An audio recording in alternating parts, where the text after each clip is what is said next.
भाजपा ने फिर आबकारी नीति पर आप पर साधा निशाना। शहजाद ने नई पॉलिसी को बताया आपका पाप। शहजाद पूनावाला ने आप सरकार पर निशाना साधते हुए कहा कि जो नई शराब नीति थी दरअसल वो खराब नीति थी, वो आबकारी नहीं पापकारी नीति थी। इसका प्रमाण आरटीआई के माध्यम से सामने आया है। भाजपा ने एक बार फिर से दिल्ली में आबकारी नीति को लेकर आप सरकार पर निशाना साधा है। रविवार को भाजपा के राष्ट्रीय प्रवक्ता शहजाद पूनावाला ने एक आरटीआई आवेदन का हवाला देते हुए आरोप लगाया है कि दिल्ली सरकार की नई शराब नीति से सरकारी खजाने को 2500 करोड़ रुपए का नुकसान हुआ है।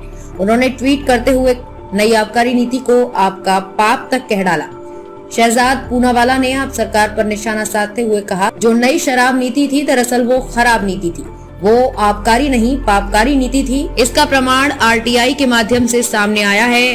किस प्रकार नई शराब नीति को लागू करने से दिल्ली सरकार और दिल्ली के राजस्व के 2000 करोड़ से ज्यादा का नुकसान हुआ है। आरोप लगाया है कि आप नेताओं के द्वारा शराब माफियाओं से खाए गए कमीशन का प्रमाण आरटीआई के माध्यम से सामने आया है। किस प्रकार नई शराब नीति को लागू करने से दिल्ली सरकार और दिल्ली के राजस्व को 2000 करोड़ से ज्यादा का नुकसान हुआ है।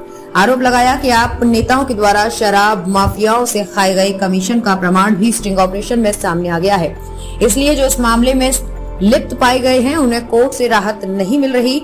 साथ ही कहा है कि नई नीति के तहत दिल्ली सरकार ने 17 नवंबर 2021 से 31 अगस्त 2022 तक 5036 करोड़ कमाए, यानी 17.5 करोड़ रुपए प्रतिदिन, जबकि पुरानी आबकारी नीति से सितंबर 2022 में 768 करोड़ कमाए गए, यानी कि 25.6 करोड़ रुपए प्रतिदिन।